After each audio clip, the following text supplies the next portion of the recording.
ఈరోజు పల్నాడు జిల్లా మాలమహానాడు కార్యాలయంలో చిలకలూరుపేట నియోజకవర్గం నాదెండ్ల మండలం మల్లాయపాలెం గ్రామానికి చెందిన దార్ల రాయన్నను నాదెండ్ల మండల అధ్యక్షులుగా మాలమహానాడు జాతీయ అధ్యక్షులు గోళ్ల అరుణ్ కుమార్ గారి ఆదేశాల మేరకు పల్నాడు జిల్లా కమిటీ ఆధ్వర్యంలో నేడు ఆ యొక్క మల్లాయపాలెం గ్రామ పెద్దల సహకారంతో నేడు నాదెండ్ల మండల మాలమహానాడు అధ్యక్షులుగా దార్ల రాయన్నను ప్రకటించడం జరిగింది. గతంలో వివిధ రాజకీయ పార్టీల్లో ఎన్నో సేవలు ప్రజలకు అందించినటువంటి అనుభవం, అలాగే దళిత సంఘాల్లో పనిచేసినటువంటి అనుభవం నేడు ఈ జిల్లా కేంద్రంలో నాదెండ్ల మండల అధ్యక్షులుగా నాదెండ్ల మండలంలో ఉండబడినటువంటి ప్రతి గ్రామంలో ఉండబడినటువంటి మాలలను చైతన్యం చేస్తూ ఎస్సీ వర్గీకరణకు వ్యతిరేకంగా పనిచేయాలని,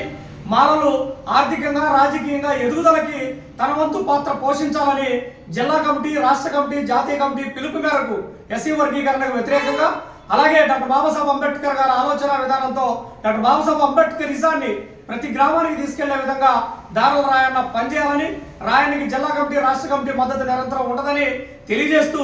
ఈ యొక్క సమయంలో తన యొక్క పుట్టినరోజు వేడుకలను కూడా ఈ జిల్లా కార్యాలయంలో ఘనంగా నిర్వహించడం జరిగింది. నిండు నూరేళ్లు ఆయురారోగ్యాలతో మంచి ఆయుష్తో జీవిస్తూ పేద ప్రజల పక్షాన పనిచేయాలని డాక్టర్ బాబాసాహెబ్ అంబేద్కర్ వారసులుగా పిలుపునిస్తా ఉన్నాం.